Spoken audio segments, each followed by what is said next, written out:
Frère Graham, merci. Bonjour à tous et joyeux Noël à vous tous. Nous sommes si heureux d'être de retour ce matin ici au tabernacle pour être avec ce charmant petit groupe. Frère Graham et moi, nous étions en train de discuter de quelque chose dans la pièce, là. Il a dit, « Frère Bill, as-tu une chose à cœur ce matin ?» J'ai dit, « Juste Christ. Amen. » C'est tout. Nous avons toujours ça. Et donc, c'est une chose que nous avons tous en commun. Nous l'avons, lui. Je suis rentré tard hier de Dallas, où nous avons eu l'une des réunions les plus glorieuses. Et la chose pour laquelle nous avons prié est maintenant sur le point d'arriver. C'est déjà en cours en ce moment, c'est-à-dire un réveil à l'échelle nationale. Tous les ministres hier, ou ces derniers jours, qui ont eu des ministres, ou des réunions plutôt, de toute taille et de toute envergure, nous nous sommes réunis à Dallas pour cette convention. Et il y avait là environ 18 ministres qui ont un ministère qui compte entre 3 000 et 15 000, peut-être 20 000 personnes. Raymond T. Richer, par exemple, et Bosworth, et Oral Roberts, et Jackson, et tous ces hommes-là. Frère Jackson, l'autre soir, pendant sa réunion, 500 personnes ont reçu le Saint-Esprit en même temps. Alors, c'est tout simplement merveilleux. Et nous nous sommes tous réunis hier, l'autre jour, pour décider ensemble de l'œuvre à faire pour l'année, parce que nous croyons que Dieu est ici pour faire une œuvre et un mouvement de réveil que le monde n'a jamais vu auparavant. Je crois, mes amis, que nous entrons dans quelque chose de merveilleux.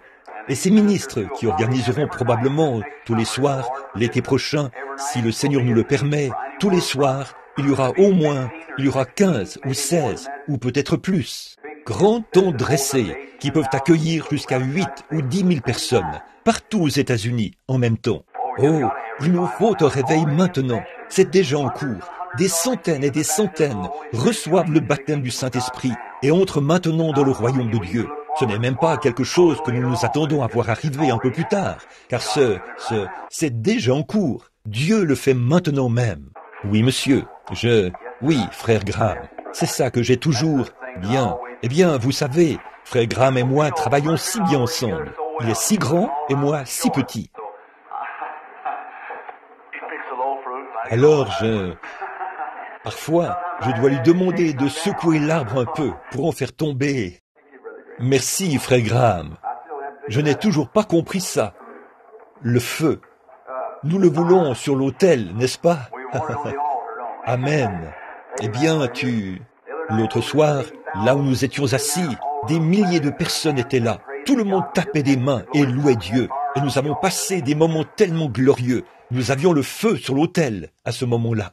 Et nous sommes très heureux d'annoncer le réveil de l'été prochain. Maintenant, je serai avec l'église ici, avec frère Graham et vous tous, pendant les 8 ou 10 prochains jours, je crois, pour autant que je sache. Et je veux participer à tous les services possibles. Alors nous partons de là pour aller au stade, à Houston, au Texas. Nous avons accès à un beau grand bâtiment là-bas, qui peut accueillir 17 000 personnes. Et nous nous attendons à passer de merveilleux moments. Nous avons essayé que nous ayons tous une ligne de prière là-bas, mais ce n'était pas possible. Un ministre, un endroit et un autre dans un autre endroit, dans la ligne de prière. Mais, ça ne marchait pas comme ça. Et c'est seulement frère Jaggers qui a pu aller de l'avant. Et disons, une autre chose que je veux annoncer. Père Jaggers s'est levé et a pris position comme nous l'avons fait à Calgary. Les baptistes missionnaires, les baptistes du libre arbitre, et tous ceux-là, vous savez, les baptistes sont très nombreux au Texas. Ils ont pris position pour lui, mais les baptistes fondamentalistes se sont opposés au programme.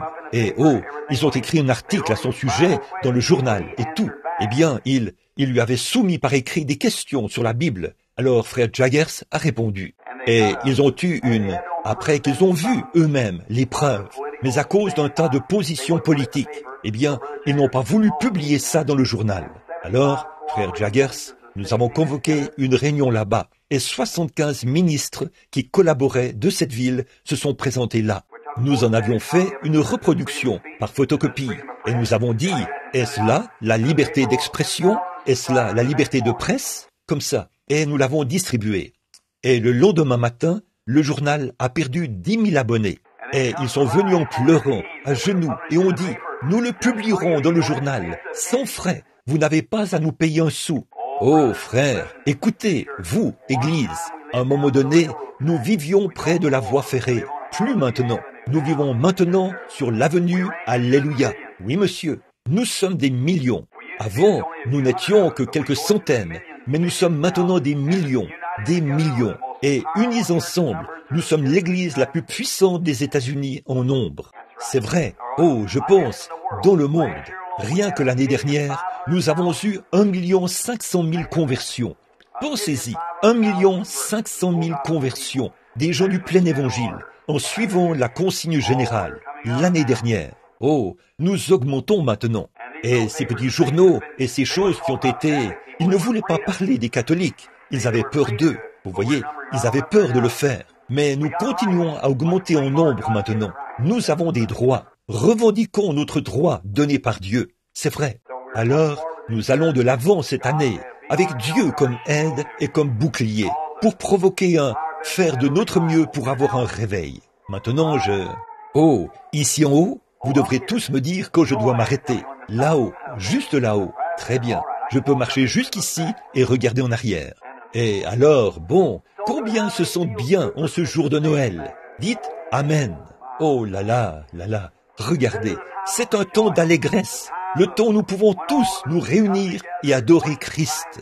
Et je n'ai pas de message, rien du tout. Je viens d'ouvrir la Bible ici, pendant qu'il parlait, là. Je l'ai ouverte ici, j'ai dit, où est la naissance de Christ? Presque tout le monde en parle en ce moment. Alors, il va falloir que je lise un peu, et ensuite trouver quelque chose, et continuer simplement un peu comme ça, jusqu'à ce que l'Esprit du Seigneur apporte quelque chose. Maintenant, pour débuter, commençons par Luc, au chapitre 1 de Luc. C'est le commencement de la naissance de Christ. Et nous allons lire un peu ici, ou simplement donner un enseignement sur une partie de la parole, si nous le pouvons. Nous ne savons pas ce que le Seigneur fera pour nous, mais nous avons simplement confiance qu'il nous donnera une grande bénédiction. Dites donc, j'ai entendu votre émission, c'était bien. Continuez simplement à avancer. Continuez à avancer, prêchez la parole. Il y a un instant, je disais à Frère Graham, dans la pièce là, si jamais il y a eu un temps où les chrétiens ont besoin les uns des autres, c'est maintenant même. Maintenant même. Quoi que vous fassiez, mettez tout de côté, parce que je crois, par la grâce de Dieu, je vais simplement parler un peu de cela dans quelques minutes, pour montrer combien nous avons besoin les uns des autres en ce moment. Je crois que nous avons là, devant nous, m'écoutez-vous? Très bien. Nous avons maintenant là, devant nos yeux, la plus grande scène de toute l'histoire de l'humanité. Et ça se déroule ici, devant nous, dans le grand champ du monde, ici. Et c'est une scène que Dieu va exécuter, maintenant même. Et c'est saisissant de regarder partout dans le monde et de voir comment la chose travaille de concert. Oh, quelque chose est sur le point d'arriver, mon ami. Cette chose dont nous avons parlé et ce que nous avons dit, c'est ici, maintenant même. C'est déjà commencé. Partout, ça éclate. Il y a un grand tableau que j'aimerais vous brosser ce matin. Je vois un agneau dans le champ, en train de paître. Le petit animal devient nerveux et il se pose des questions. Là, dans les roseaux, juste derrière lui, je vois un lion qui s'approche doucement, très doucement. Vous voyez, il bouge sa queue, qui tapote le sol, et il se prépare à bondir. Voilà l'église là-bas, sur le champ de travail. Les ténèbres du communisme se répandent dans le monde entier. Elles nous enveloppent comme une grande ombre. Et c'est la loi du contraste. Comme avant le jour, il fait toujours plus sombre que jamais avant le jour, parce que le jour se lève et repousse les ténèbres. Et c'est la loi du contraste, voyez-vous, qui fait en sorte qu'il fait plus sombre que jamais avant que le jour se lève. Et nous sommes dans la même condition maintenant. Il fait plus sombre que jamais avant le jour. Les grandes ombres des ténèbres s'approchent puissamment pour accomplir ceci, l'homme du péché. Avez-vous remarqué, en cette période même de Noël, tous les pays communistes sont, au lieu de présenter Christ dans la crèche, ils ont envoyé des petits livres de Staline, avec la photo de Staline dessus. L'homme qui s'oppose et s'élève contre tout ce qu'on appelle Dieu, et ainsi de suite. Et une grande partie du monde se trouve entre ses griffes. Et voilà une autre chose. Tout cela, c'est pour accomplir l'Écriture. Et je veux aussi vous faire remarquer autre chose. une autre chose qui s'est accomplie. Les gens qui sont formalistes et les églises formalistes, ils s'élèvent contre ce mouvement. La Bible dit, ils auront l'apparence de la piété, mais renieront ceux qui ont fait la force. Éloigne-toi de ces hommes-là, et ils prennent position. Le communisme prend position. Gloire à Dieu, le Saint-Esprit prend position. Oui, quand l'ennemi viendra comme un fleuve, alors j'élèverai un étendard contre lui. C'est vrai, et l'Église a pris position. Je parle de l'Église remplie du Saint-Esprit. Or, c'est tout ce qui m'intéresse, mes amis, quand je suis ici. Ailleurs, je prie pour les malades. Mais ici, il n'y a qu'une chose qui m'intéresse. C'est l'Église de Dieu, l'Église née de nouveau. C'est vrai, c'est à cela que je m'intéresse, quoi qu'il arrive. Je ne m'intéresse pas aux règlements et aux diacres et ainsi de suite, comme ça, ni aux directives des églises. Je m'intéresse au baptême du Saint-Esprit sur l'Église, en ce jour où nous vivons. Voilà le point fondamental. Voilà ce que nous cherchons. Juste un mot de prière maintenant. Père Céleste, descends ce matin au milieu de nous. Accorde le Seigneur, et puisse l'Esprit de Dieu prendre le contrôle du service. Bénis l'œuvre ici, Seigneur. Bénis notre frère Graham. Dieu, donne-lui des paroles de sagesse ce soir, lors de l'émission de radio. Puisse-t-il pouvoir secouer les gens en prêchant la parole. Accorde le Seigneur. Puissent les pécheurs pleurer, s'agenouiller dans leur chambre et donner leur cœur à Christ. S'il y a des incroyants ici ce matin, ou des gens qui n'ont pas accepté Christ, puissent-ils venir aussi. Et maintenant, commence un réveil dans le cœur des gens ce matin, Seigneur. Puisse ce temps-ci être un temps de renouvellement, un temps où l'esprit sera renouvelé. Et, ô Père, voici notre prière. Viens nous prendre par la main, chacun de nous. Conduis-nous ici, dans cette voie. Montre-nous ce grand tableau qui est brossé ici, qui révèle tes secrets au cœur des saints ce matin, pour que nous puissions voir ce qui est ici, juste devant nous. Et alors que nous marchons, Seigneur, revêtus de l'armure de Dieu, puissions-nous aller comme de vaillants soldats, affronter l'ennemi. Mais comment pourrions-nous l'affronter si nous ne connaissons pas ces techniques? Alors, aide-nous ce matin à comprendre et montre-nous son premier plan, là, pour que nous sachions où le rencontrer. Car nous demandons ceci au nom de Jésus. Amen. Lisons le chapitre 2. Lisons ceci. En ce temps-là, il parut un édit de César Auguste, ordonnant qu'on fasse un recensement de toute la terre. Ce premier recensement fut fait par le gouverneur de la Syrie. Tous allaient se faire inscrire, chacun dans sa ville. Joseph monta aussi de la Galilée vers la ville de Nazareth pour se rendre à Juda, dans la ville de David, appelée Bethléem, parce qu'il était de la maison et de la famille de David, afin de se faire inscrire avec Marie, sa fiancée, qui était enceinte. Pendant qu'ils étaient là, le temps de son accomplissement, où Marie devait accoucher, arriva. Et elle enfanta son fils premier-né. Elle l'emmaillota et le coucha dans la crèche, parce qu'il n'y avait pas de place pour lui dans l'hôtellerie. Maintenant, juste comme toile de fond jusqu'à ce que nous arrivions à la partie que j'aimerais utiliser ce matin, et que chacun de vous entre dans l'Esprit du Seigneur. Nous sommes aujourd'hui, partout dans le monde, on célèbre la naissance de Jésus, ce qui est maintenant simplement une tradition.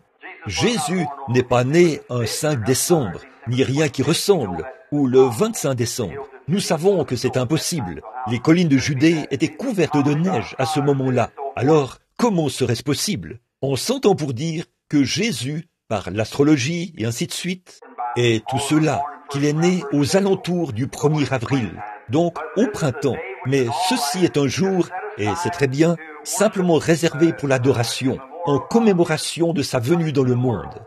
L'un des plus grands dons que Dieu ait jamais donné au monde, c'est Jésus-Christ. Ça, nous le savons. Et maintenant, ce matin, je veux parler de sa divinité, de qui il est. Tant de gens le considèrent comme un petit bébé, couché là dans le berceau, et ainsi de suite. Mais ce n'était qu'un des tableaux, ce n'était qu'une des toiles de fond qui sont présentées dans la scène, afin de démontrer ce qu'il est réellement, sa divinité. Et il a dit, dans les passages des Écritures qui parlent de sa venue, qu'on parlerait de lui dès l'époque de Jean. Déjà dans la Genèse, il était prophétisé que la postérité de la femme écraserait la tête du serpent, promettant cet enfant, Jésus-Christ. Et il a été depuis tous les prophètes, presque tous les prophètes qui ont écrit dans la Bible, ont parlé de son premier et de son second avènement, quand il viendrait dans le monde. Jésus vient 3 fois. Il est venu la première fois pour racheter son Église. Il vient la deuxième fois pour recevoir son Église. Il vient la 3e fois avec son Église. Tout ce qui se trouve dans la Bible voyage par Trinité, par 3, mais tout cela dans un seul Christ. Souvenez-vous, la première fois pour racheter son Église, la deuxième fois pour recevoir son Église, la 3e fois avec son Église, en tant que roi et reine. Bon, de sa première venue, nous en parlerons juste un peu, alors, de sa présence ici, et ensuite de sa seconde venue, nous en parlerons, puis de la 3e fois, si le Seigneur le veut. Or, à cette époque-là, il y avait une grande persécution contre l'Église. César Auguste avait élaboré un grand plan, celui d'imposer tout le peuple. Et cela n'a été fait que dans un seul but, pour que la grande prophétie de Dieu s'accomplisse. La seule chose que vous avez à faire, quand vous voyez quelque chose dans la Bible qui vous semble un peu mystique et un peu superstitieux, donnez à Dieu un peu de temps. Dieu n'est pas pressé, c'est nous qui sommes pressés. Donnez juste un peu de temps à Dieu et vous verrez les vieilles roues prophétiques, les engrenages tourner pour compléter le tableau. Ça va se développer comme lorsque l'on développe une photo. Comme quelqu'un qui parlait l'autre jour, il a dit « Dieu, qu'était-il quand il était tout là-bas, il y a des millions et des millions d'années, quand il n'était pas comme l'espace ici. Puis il a abouti dans le Logos. Et ensuite, il est descendu du Logos, il est descendu en Christ. Vous voyez, c'est simplement Dieu qui descend comme ceci sur la terre, puis qui retourne directement en Dieu. Ne voyez-vous pas ce que je veux dire? En train de tourner, de descendre de l'espace, de l'éternité.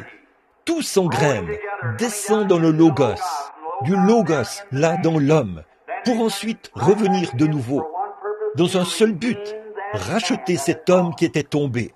Or, c'est pour ça qu'il est venu, pour être un rédempteur. Et avant que Dieu puisse être un rédempteur, il devait être, selon la loi, un parent rédempteur. Il devait nous être parents. Et Dieu, au commencement, a créé son premier homme. Il l'a fait esprit. Et l'esprit est la partie invisible de l'homme, qu'on ne voit pas. Or, Dieu a fait l'homme à son image. M'écoutez-vous? Très bien. Dieu a fait l'homme à son image. Et Dieu est esprit, dit la Bible.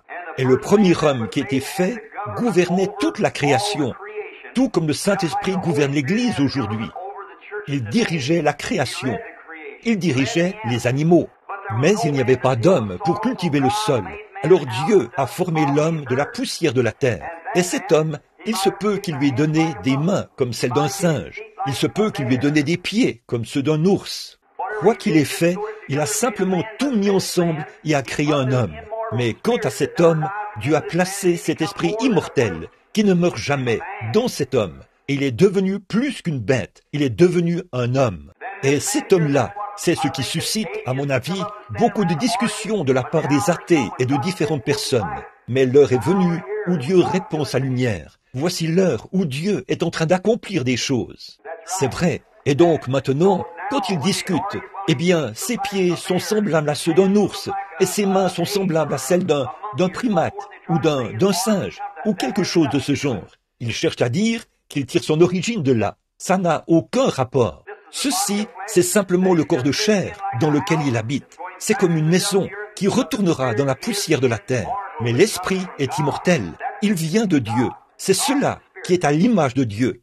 Dieu est esprit. Cet homme a perdu son origine dans le jardin d'Éden. Ses relations avec Dieu, sa communion avec lui ont été coupées là-bas à cause du péché et de l'incrédulité. L'incrédulité à l'égard de quoi? De la parole de Dieu.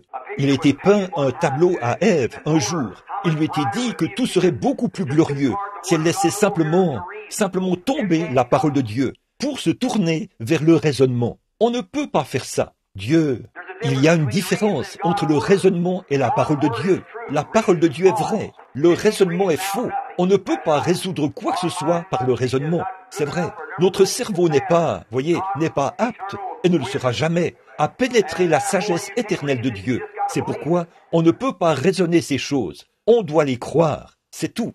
Et donc, le tableau était présenté. C'est ce qui est arrivé là-bas à notre premier père et à notre première mère. Puis, ils sont tombés. Cela a rompu la relation avec Dieu et ils ont été chassés du jardin d'Éden. À partir de cette heure-là, Dieu s'est mis à crier en parcourant les jardins à la recherche de son enfant perdu. Et alors, le seul moyen pour Dieu de le racheter, il faudrait que ce soit il faudrait venir le racheter lui-même, pas dans un autre, pas envoyer quelqu'un d'autre. Il ne pouvait pas envoyer un ange, ce ne serait pas bien. Mais le seul moyen pour Dieu de racheter l'homme, c'était de descendre lui-même pour le racheter. Si quelqu'un ici péchait, et que j'étais le juge de ce groupe de gens, et que j'avais la juridiction sur vous tous, et si quelqu'un avait péché, et que je disais, maintenant Frère Graham, je veux que tu payes le prix, ce ne serait pas juste. Si je disais à mon propre fils de payer le prix, ce ne serait quand même pas juste. La seule façon pour moi d'être juste, c'est de prendre moi-même sa place. Et quoi? C'est moi qui ai passé le jugement. Et alors, si je veux racheter cet homme, je dois prendre sa place moi-même. M'écoutez-vous toujours? Maintenant, regardez, je veux que vous remarquiez quelque chose. Alors, quand le seul moyen pour Dieu lui-même de racheter cet homme, c'était de descendre prendre sa place.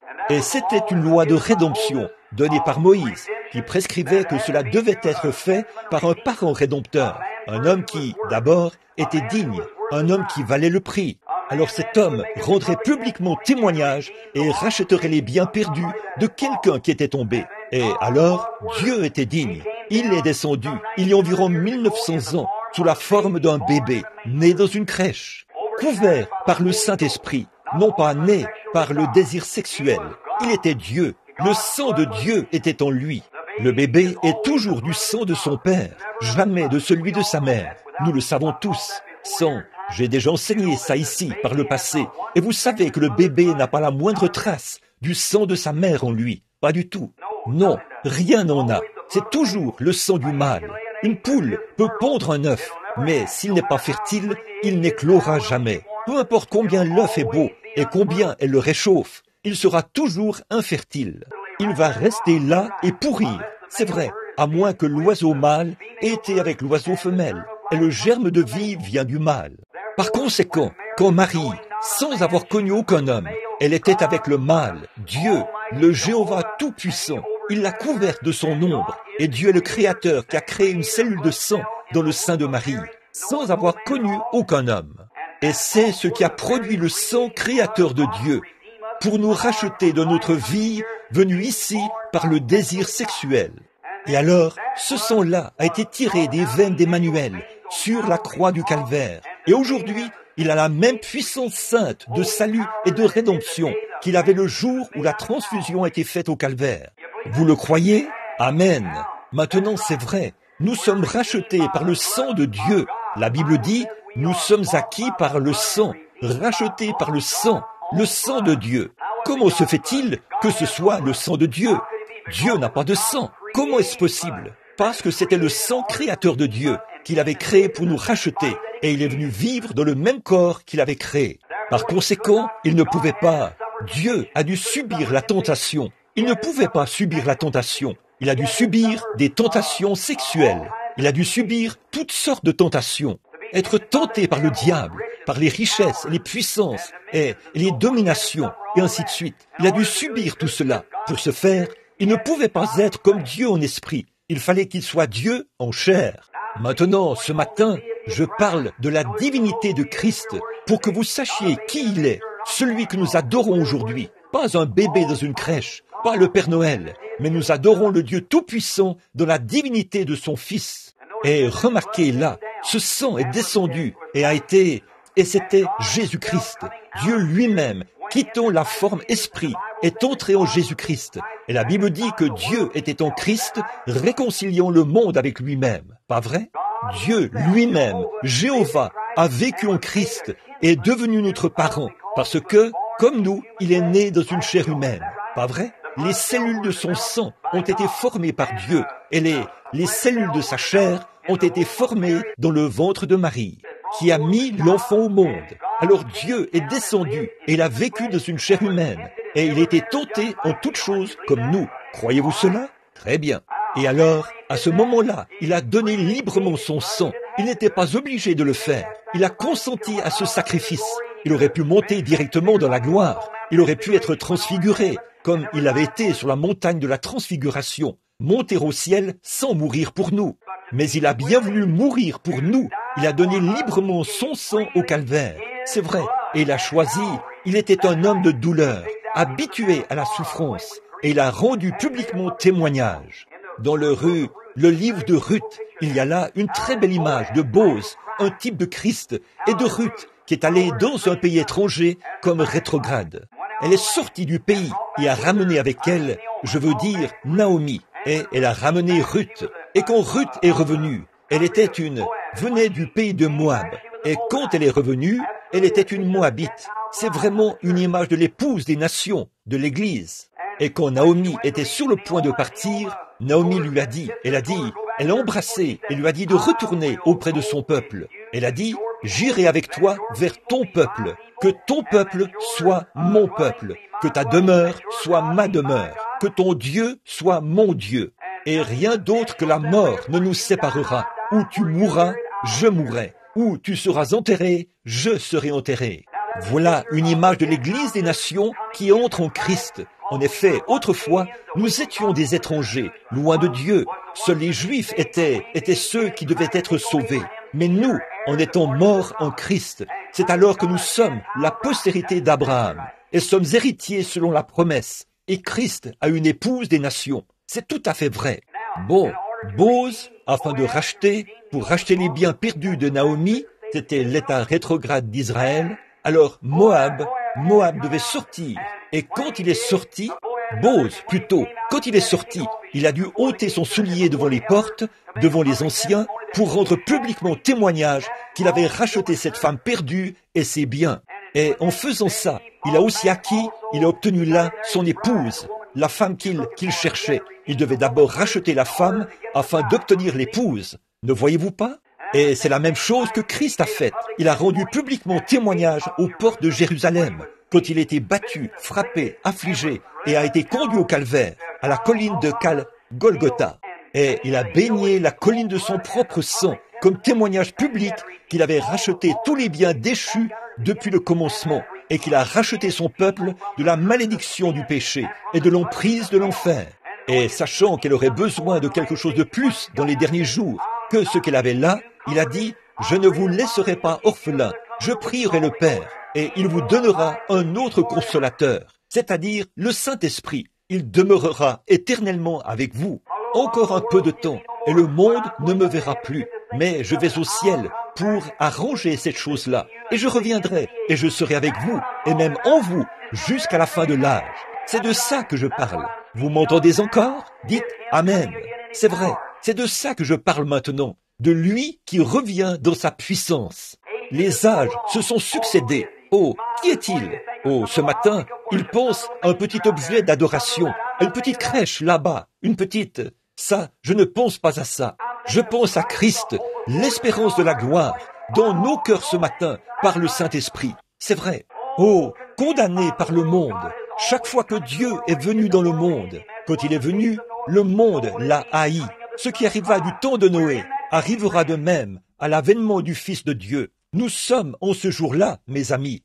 Et maintenant, remarquez, encore un peu de temps et le monde ne me verra plus. Mais vous me verrez, car je serai avec vous et même en vous jusqu'à la fin du monde. C'est vrai, il est ici maintenant. Et au jour, son grand tableau s'est toujours déroulé d'une certaine façon. Il faisait s'accomplir les mêmes choses que nous voyons maintenant. La grande scène est en place. Et nous sommes prêts maintenant à voir de grandes choses se produire.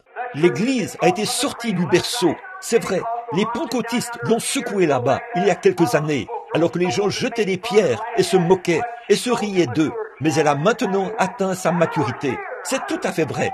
L'heure est arrivée. Alléluia! C'est vrai. C'est ça qui m'intéresse, de voir l'Église de Dieu se rassembler maintenant. On nous a chassés ici et chassés là. Mais l'heure vient où Dieu jette la couverture autour de nous tous pour nous attirer, car l'ennemi est à la porte. Alléluia! Oui, monsieur. Il a dit, là, de son peuple. Daniel a dit, les grandes choses des derniers jours, quand ces choses arriveront, oh, les grands exploits que les gens accompliront à ce moment-là, les hommes de foi les accompliront en ce jour-là. Et l'heure est maintenant venue où la grande scène, le tableau de Dieu est présenté, de la pluie, de l'arrière-saison. Joël a dit, dans les derniers jours, je répandrai mon esprit sur toute chair. Vos fils et vos filles prophétiseront sur mes servantes et mes esclaves. Je répandrai mon esprit.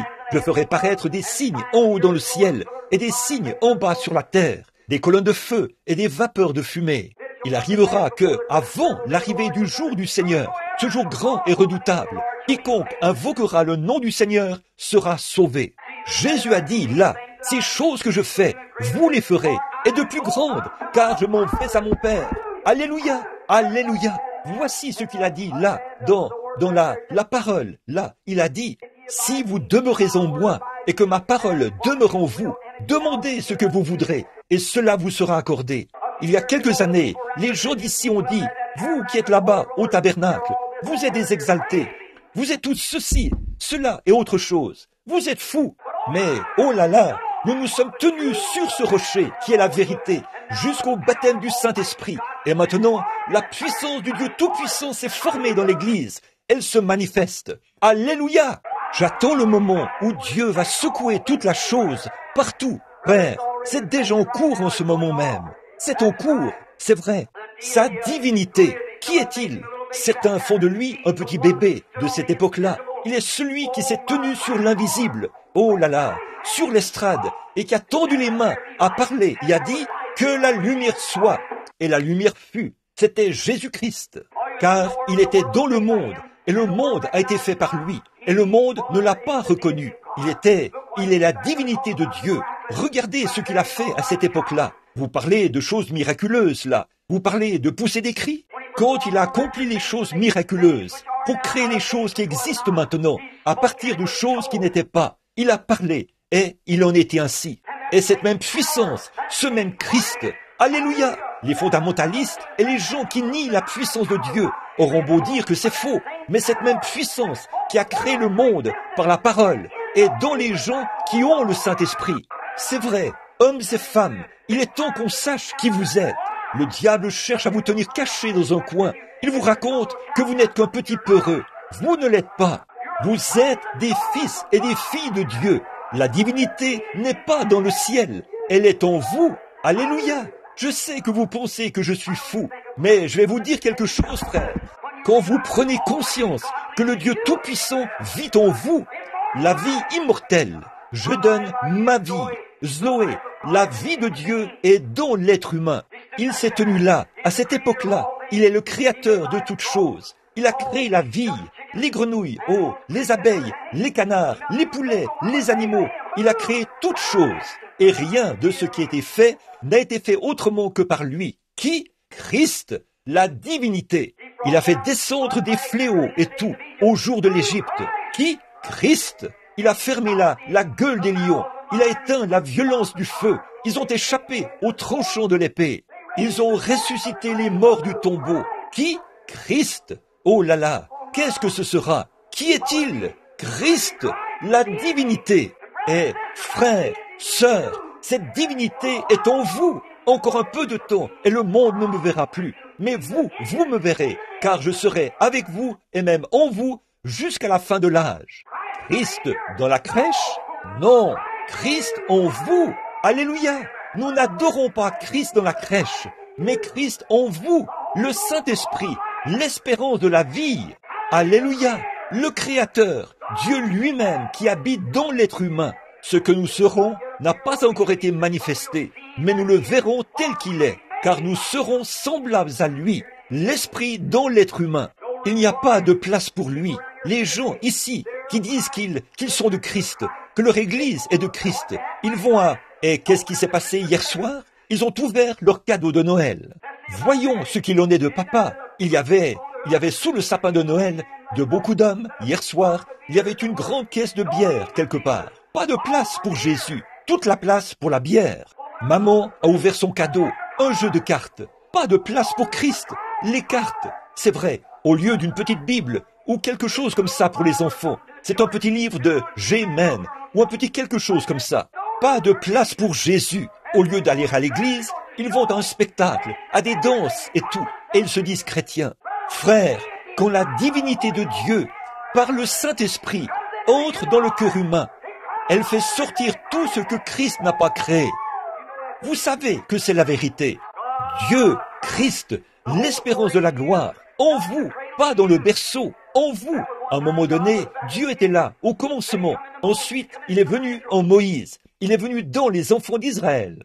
Il est venu dans le berceau. Mais maintenant, il l'adore comme s'il était quelque chose de la préhistoire, d'il y a très longtemps, alors que Christ est en vous. Le voici aujourd'hui. Le Fils de Dieu avance. Sa grande église avance. Aujourd'hui, l'église a des soupers où on sert de la soupe, des soupers où on sert de la tarte. On veut voir qui peut s'habiller le mieux, qui entre dans l'église en grande pompe et avec gloire, qui a la meilleure église, les meilleurs sièges, qui peut jouer ceci, qui peut faire cela. Et pas de place. Chaque fois, ils ont autre chose à faire que de prier. Ils ne peuvent plus prier. Ils ont autre chose à faire. Ils ne peuvent plus prier. Ils ne peuvent tout simplement plus aimer ou servir Dieu comme ils le faisaient autrefois. Il n'y a pas de place pour lui à l'auberge. Et ceci, c'est le temps de la fin, mon ami. Il n'y a pas de place pour lui à l'auberge. Évidemment, je sais ce que signifiait cette auberge, mais je parle de cette auberge-ci. Mais la Bible dit, en ce jour-là, quand l'amandier fleurira, les désirs de l'homme cesseront, parce qu'il s'en va dans sa demeure éternelle, et les pleureurs parcourent les rues. Avant que la corde d'argent se brise, que le seau se rompe sur la source. Oh, miséricorde, mon ami. Mais le prophète a aussi dit, vers le soir, la lumière paraîtra. C'est vrai, le sentier de la gloire, là, tu le trouveras. C'est vrai, le temps du soir est venu. L'église maintenant, qui autrefois était comme cette petite expérience de la crèche que nous avons vécue, on est maintenant au point où les gens prennent conscience que la divinité et la puissance du Dieu Tout-Puissant vivent dans l'être humain. Oh, frères, sœurs, laissez-moi vous parler au nom de Jésus ce matin. M'entendez-vous encore? Oh là là, laissez-moi vous dire quelque chose. Le temps viendra où les femmes et les hommes seront à peu près pareils. Ils s'habillent de façon tellement semblable qu'on ne peut pas les distinguer l'un de l'autre. C'est vrai, toutes ces choses dans la Bible dont il est dit qu'elles arriveraient sont ici. C'est vrai, vous savez que c'est la vérité. Est-ce la vérité? Est-ce la vérité? Et ça l'est, c'est la vérité. Ils agissent de la même manière, ils ont une apparence semblable, jurent de la même manière, parlent de la même manière. La Bible a dit qu'il en serait ainsi. Il a dit, dans les derniers jours, il y aurait des temps difficiles. Les hommes seraient égoïstes, s'aimant plus qu'ils aiment Dieu, déloyaux, calomniateurs. En sommes-nous là? C'est vrai. Oh, gloire à Dieu! Je sens quelque chose qui remue dans mon âme. Oh, quand je regarde là, ce qui arriva du temps de Noé arrivera de même à l'avènement du Fils de l'homme. Noé avait des fidèles à cette époque-là. Dieu a des fidèles aujourd'hui. L'heure vient, le cadre dans lequel se déroule cette grande scène. Hommes et femmes, si le Saint-Esprit habite en vous, le Christ qui est né il y a 1900 ans est arrivé à l'état d'homme fait. Il n'est jamais resté dans le berceau. Et aujourd'hui, en cette commémoration de son anniversaire, que font-ils? Ils prennent un arbre, ils l'abattent, ils en font un sapin de Noël pour les enfants. Mais ils pensent, c'est très bien, je ne m'y oppose pas.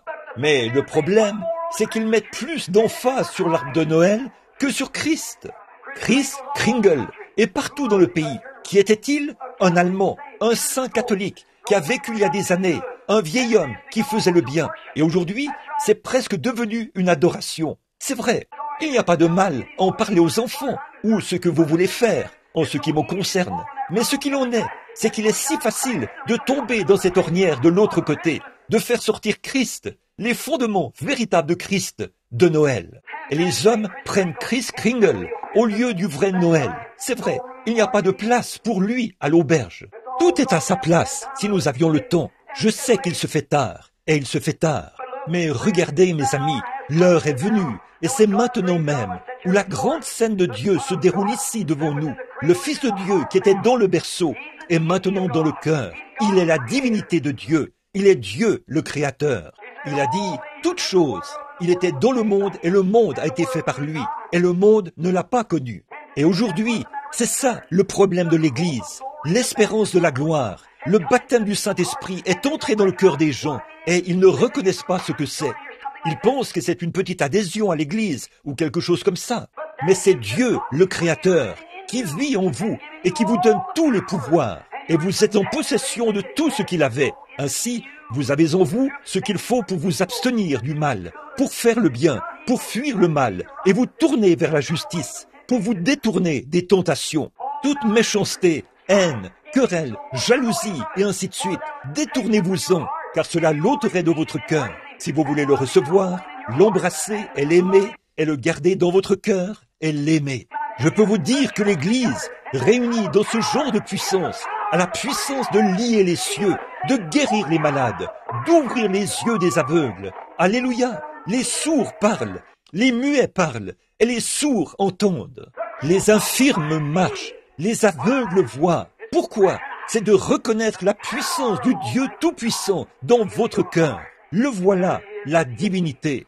L'aimez-vous? Ce n'est pas étonnant que le poète ait dit « Grâce infinie de notre Dieu, qui un jour m'a sauvé.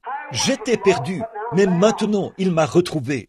J'étais aveugle, mais maintenant je vois. » Chers frères, chères sœurs, si vous n'avez pas reçu le baptême du Saint-Esprit ce matin, courez dans le royaume de Dieu aussi vite que possible. L'heure du scellement est arrivée. L'ennemi est entré comme un fleuve. Il élève un étendard contre cela. La scène est en place. L'Église rentre à la maison. C'est sûr et certain. Vous ne pouvez pas attendre indéfiniment, mon ami. Vous n'avez pas le loisir d'attendre.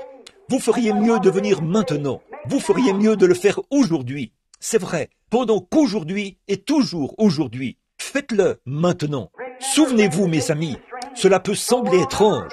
Le monde n'a jamais... La religion de Christ n'a jamais été populaire. Les voies de Dieu n'ont jamais été populaires. Parce que le diable est le prince de la puissance de l'air.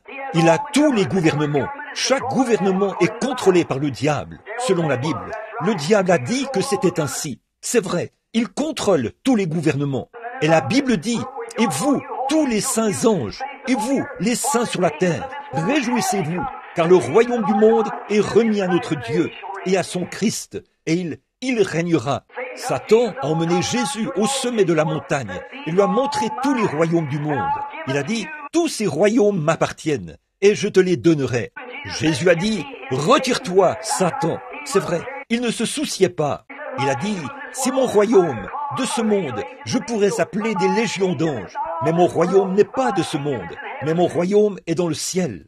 Et il a dit, le royaume de Dieu sera au-dedans de vous. Ainsi donc, les légions et les puissances et le soutien des saints anges, alléluia, sont en vous ce matin, par la divinité de Christ, par le baptême du Saint-Esprit. Oui, monsieur, qui êtes-vous ce matin?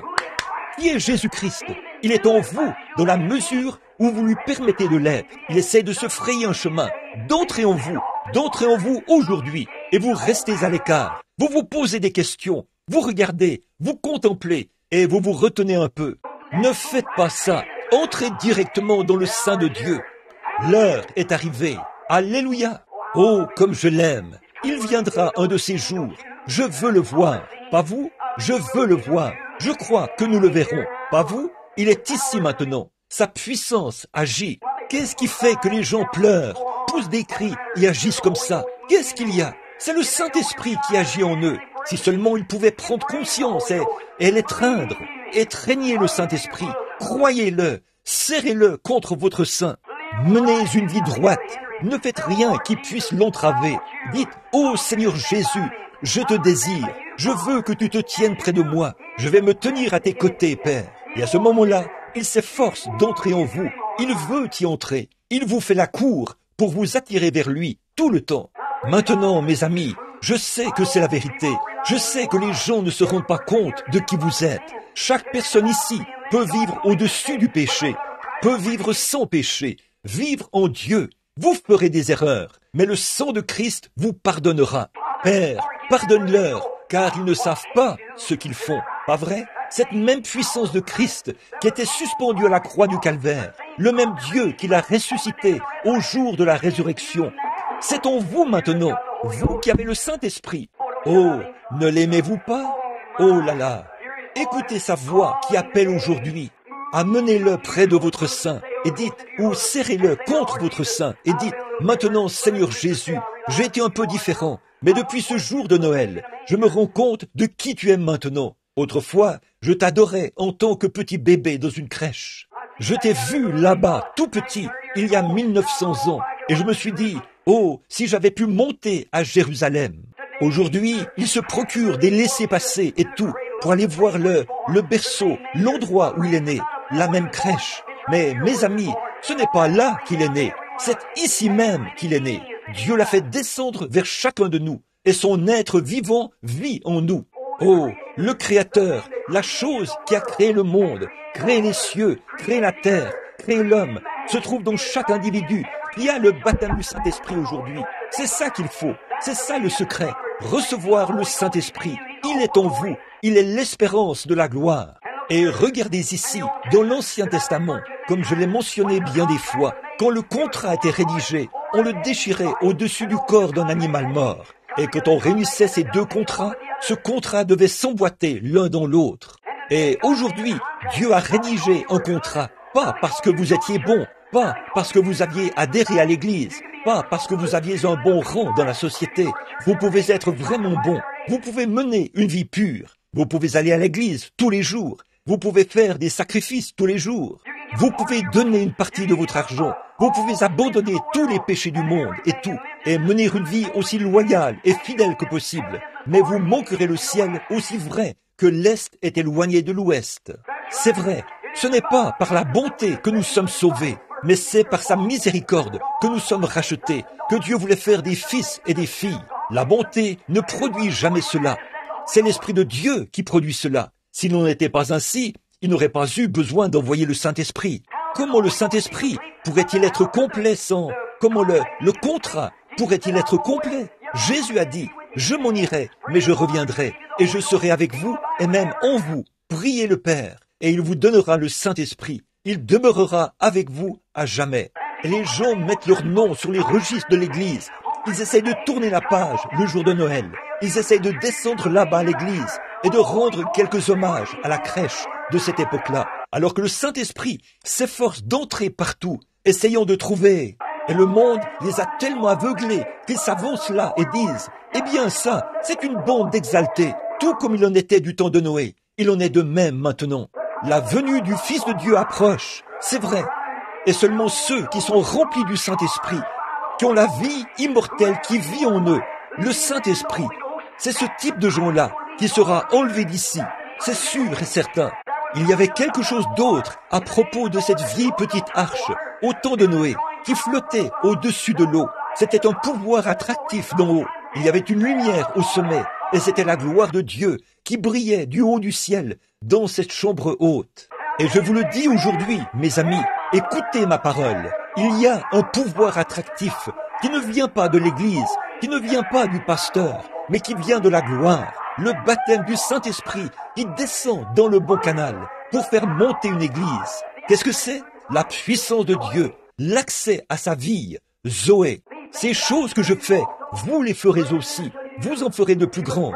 Il a été persécuté, on a ri de lui, on s'est moqué de lui, il est mort et il est allé dans la tombe. Mais il était fidèle, il avait l'Esprit de Dieu en lui et Dieu l'a ressuscité. Si nous suivons le même chemin, nous réussirons aussi. Oh, alléluia, je l'aime. M'entendez-vous toujours? L'aimez-vous? L'aimez-vous de tout votre cœur? N'est-il pas merveilleux? Oh là là, l'œil a vu, l'oreille a entendu ce qui est enregistré dans la parole de Dieu. N'est-il pas merveilleux, merveilleux? Courbons la tête. Père céleste, ô Jésus, j'attends avec impatience une grande heure. Je la vois venir. Je vois qu'il n'y a aucun espoir nulle part ailleurs. Je vois que l'âge avance. Je vois les grandes lumières rouges du communisme se balancer au-dessus de la terre. Je vois les églises formalistes élever un étendard contre ton église. Elles essayent de les condamner en disant « La guérison divine est fausse. Ce n'est que du fanatisme. Il y a un projet de loi dans notre propre Maison Blanche pour mettre fin à cela. » Oh, mais, oh Dieu, l'autre jour, j'étais assis là et je voyais ces gens saints, tous illuminés par la puissance de Dieu. Je contemplais leur visage et je voyais la gloire de Dieu. Ils peuvent être comme les enfants hébreux à la fournaise ardente. Nous ne nous prosternerons jamais. Non, notre Dieu peut nous délivrer. Tu viendras bientôt, Seigneur Jésus. Et je vois que l'heure est en train de s'installer où les gens ont l'apparence de la piété, mais renient ceux qui ont fait la force. Éloigne-toi de ces hommes-là, as-tu dit, l'Esprit qui parle des derniers jours. Et nous voici en ce jour-là, aujourd'hui. Voici notre petite église assise ici, Seigneur, des hommes et des femmes qui, je crois, t'aiment. Et je prie au Dieu que cet esprit qui a rempli beaucoup de leur cœur dans le passé, qu'il vienne maintenant plus profondément, encore plus. Puisse-t-il rejeter toute méchanceté, toute querelle, tout ce qui est différent de toi, et avancer aujourd'hui, pas vers la crèche, mais vers le calvaire, pas rien qu'au calvaire, mais à Christ, l'espérance de la gloire, la divinité de Dieu, la magnificence de Dieu, la puissance de Dieu qui est maintenant dans nos cœurs, qui essaie de nous faire sortir des choses du monde, afin qu'il puisse nous enlever de cette terre un jour, pour nous emmener dans un pays meilleur. Dieu, accorde-le aujourd'hui. Écoute la prière de ton serviteur et parle aux gens. S'il y a des perdus ici, des gens qui n'ont pas le Saint-Esprit, puissent-ils recevoir de toi ce matin? Accorde-le, Dieu bien-aimé, car nous le demandons au nom de ton cher Fils bien-aimé, Jésus, qui, il y a 1900 ans, est né dans une crèche, qui a souffert 33 ans plus tard au calvaire pour nos péchés, qui est monté en haut quelques jours plus tard, 40 jours plus tard. Il a été élevé dans la gloire, puis 10 jours plus tard, il est revenu dans la puissance du Saint-Esprit et il vit maintenant dans l'Église. Et bientôt, avec cette même puissance qu'il a ressuscité, le Saint-Esprit dans l'Église, il l'enlèvera. Ô Dieu, ne veux-tu pas venir et sauver l'Église? Car nous le demandons en son nom. Pendant que vous avez la tête inclinée, nous allons chanter « Il appelle aujourd'hui ». S'il y a quelqu'un ici, sans Christ, sans Dieu, sans espérance, viendriez-vous maintenant?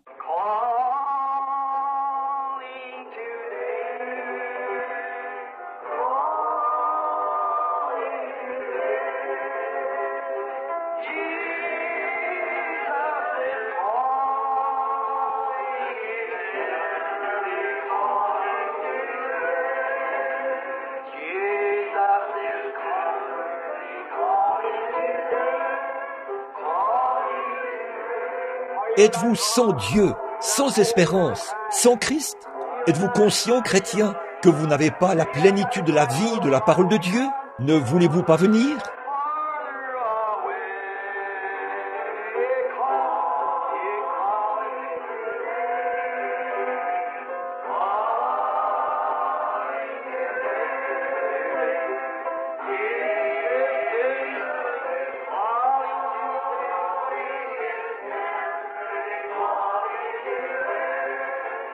Écoutez, notre Père est ici et il veut vous sauver. Si vous n'êtes pas sauvés, je ne vous connais pas. Mais écoutez mes amis, je veux faire quelque chose ce matin pour vous pendant que vous êtes ici. Je veux que vous ayez les yeux fermés. Je veux tirer un rideau ici et vous laisser regarder quelque part. Nous allons faire une petite visite ce matin pendant qu'elle joue ce chant. Je vais tirer le rideau juste pour ceux qui sont assis dans ce tabernacle, jeunes et vieux, et vous tous. Je vais regarder aux portes de l'enfer pendant un moment, ce matin. Ils savent, là en bas, qu'ici en haut, c'est la période de Noël. Ils savent ce qu'ils ont fait pendant la période de Noël. Certains d'entre eux ont bu, certains d'entre eux ont couru partout. Certains étaient à l'église, certains ont ridiculisé cela, certains se sont moqués. Et si cette lugubre charpente osseuse pouvait revenir à la porte de cette église ce matin, vous savez, vous serez peut-être là, Noël prochain. Il se peut que vous soyez là depuis 1 an, Noël prochain. Mais souvenez-vous, vous avez affaire à des âmes humaines. Vous traitez avec des choses spirituelles. Et chacun de vous devra répondre au jour du jugement. Je ne peux qu'être honnête. Je peux seulement dire, si vous n'avez pas reçu le Christ ce matin, il se tient à la porte ouverte. Le traitez-vous avec méchanceté? Et vous qui avez le Saint-Esprit, souvenez-vous, vous serez jugés pour ce que vous en avez fait. Vous aurez peut-être reçu Christ par le Saint-Esprit, mais vous serez condamnés. Tout homme est jugé selon les œuvres qu'il a faites lorsqu'il était dans son corps. Après que vous avez reçu le Saint-Esprit, qu'est-ce que vous en avez fait? Avez-vous parlé de votre voisin? Avez-vous mal agi? Si oui, souvenez-vous, je recommencerai une nouvelle vie maintenant même. Dites, Seigneur Jésus, aujourd'hui, à partir de maintenant, je serai ce que tu veux que je sois. Je suis conscient que c'est la partie immortelle de Dieu et que l'Esprit de Dieu vit dans mon corps. Et si j'ai eu tort, pardonne-moi maintenant. Je veux rentrer à la maison. Je veux être meilleur. Mettez-le à l'épreuve, là, ce matin, comme ça. Levez simplement la main, pour moi, là derrière. Dites, je veux recommencer aujourd'hui, frère Branham. Moi aussi, j'ai levé la main. Je vais recommencer. Je veux en faire plus pour lui que je ne l'ai jamais fait. Êtes-vous... Une fois, j'ai entendu l'une des histoires les plus tristes que j'ai jamais entendues. Il y avait une jeune femme très belle. Elle vivait dans un bon foyer. On lui avait parlé de Christ. Son père a dit, j'ai honte d'elle, révérend. Son genre de société, elle va rencontrer cette catégorie de gens parce qu'elle est... Maintenant, souvenez-vous, selon la société, vous vous associez à une chose qu'on appelle folie. Or, elle avait reçu ce qu'il y a de mieux en matière d'instruction. Quand elle s'apprêtait à sortir, à côtoyer les membres de la société, à fréquenter différentes classes d'hommes distingués, la mort l'a frappée soudainement. Elle est décédée des suites d'une crise cardiaque. Toute sa formation ne lui a servi à rien. Elle est allée ailleurs. Dans quelle direction allez-vous ce matin? De quoi rêvez-vous? Peu m'importe de quel genre de groupe il s'agit. Chacun de vous, vous irez dans l'éternité un de ces jours. Et sans Christ, sans le Saint-Esprit, votre âme est perdue. Souvenez-vous-en.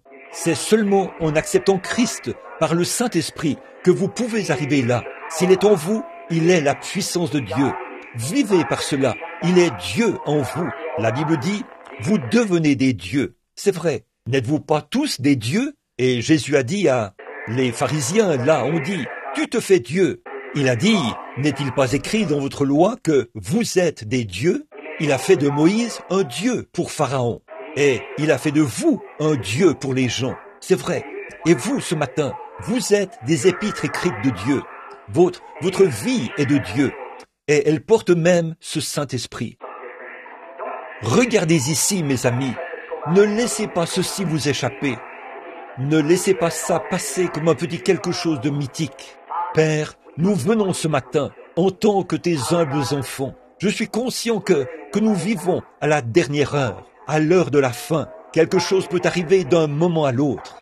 Des hommes, des femmes, des garçons et des filles, ici, sont sans Dieu. Et je te prie, Père, d'être miséricordieux. Je te prie d'être miséricordieux envers ceux qui ont reçu et qui ne se rendent pas compte que tu es proche dans leur cœur. Qu'ils prennent conscience que les petites choses du monde, ces soucis, sont en train de mourir.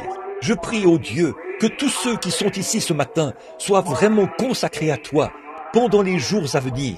Peu importe combien de temps nous allons encore attendre avant ta venue, nous croyons que c'est tout proche maintenant. Et quelque temps après, les gens vont essayer d'être sauvés, mais ils ne le pourront pas. Je pense à ces jeunes gens ce soir-là, qui étaient là à l'hôtel, essayant d'être sauvés, mais ils avaient franchi la ligne. Il n'y avait aucune rédemption pour eux. Ils étaient perdus. Ils ne pouvaient pas être sauvés. Père, je te prie simplement de les bénir, chacun d'eux, pendant qu'il y a encore du temps pour nous, Père, qu'ils le recevront aujourd'hui, car nous le demandons en Jésus-Christ. Amen. Levons-nous. Combien l'aiment de tout leur cœur. Ne voulez-vous pas vous rapprocher un peu plus de lui, l'aimer juste un peu plus? Chantons, oui, prends tout Seigneur, alors que nous levons les mains vers lui ce matin. Voulez-vous le faire? Donnez-nous la note pour ce chant, sœur.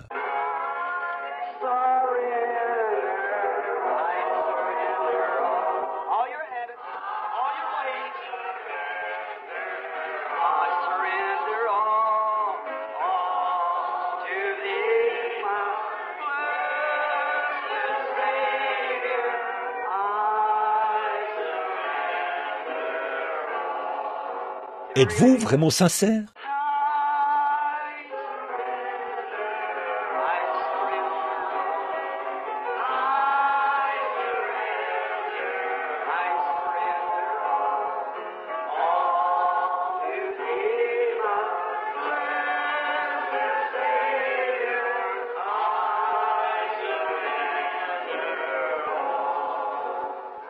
Ô Père, aie pitié, nous t'aimons tellement, Seigneur. Un de ces jours, la trompette sonnera. Je serai peut-être quelque part sur le champ de travail. Seigneur, je penserai à l'église à ce moment-là. Quand les vents se mettront à hurler, le monde à s'agiter. Certains diront, qu'est-ce qui se passe? Les cieux deviendront rouges. L'heure du jugement est proche. Je vais penser, oh, où est frère Graham? Où est? Oh, ils sont à la maison. Mais Père, alors, au bout d'un moment, nous entendrons un son comme jamais auparavant, la trompette. L'ange sonne de la trompette.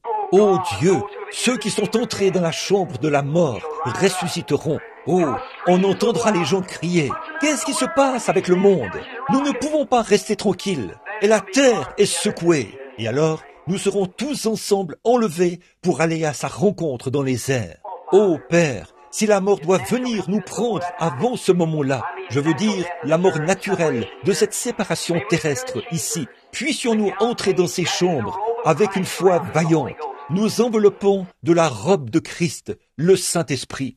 Un jour, nous devrons en arriver là, Père, et je me rends compte que je dois aussi passer par là. C'est juste là, devant moi, quelque part, cette heure où j'entrerai dans la chambre de la mort. Quand j'entendrai ma sentence, je ne veux pas partir comme un lâche. Je veux y aller comme toi. Tu y es allé, Seigneur. Je n'essaie pas de m'envelopper de ma propre robe, mais bien de m'envelopper de la robe de Christ, le Saint-Esprit, comme Paul l'a fait, et dire, mort, où est ton aiguillon? Tombe, où est ta victoire? Entrez dans cette chambre obscure, parmi ceux qui sont morts. Là, nous serons à l'écoute de sa voix, celle de l'archange qui retentira, et nous serons appelés à sortir d'entre les morts pour retrouver nos bien-aimés. Ô Seigneur, si nous manquons d'avoir cela dans la vie n'aura aucune valeur pour nous. Nous aurons échoué. Mais si nous trouvons celui qui est précieux dans notre cœur, alors nous avons trouvé tout le dessein de Dieu. Oh, comme nous l'aimons ce matin. Puisse chaque chrétien ce matin voir rapidement la vision, Seigneur. Il se fait tard maintenant, et je te prie de leur permettre de voir la vision et de s'emparer de la vie aujourd'hui et de vivre pour toujours, car nous le demandons au nom de Jésus. Amen. Vous vous aimez les uns les autres? Retournez-vous et serrez-vous la main les uns les autres. Dites que Dieu vous bénisse, que Christ soit avec vous, au lieu de Joyeux Noël. Dites que Christ soit avec vous alors que vous vous retournez. Maintenant, ne partez pas. Retournez-vous simplement. Simplement, dites que Christ soit avec vous. Que Christ soit avec vous. Maintenant, juste un instant.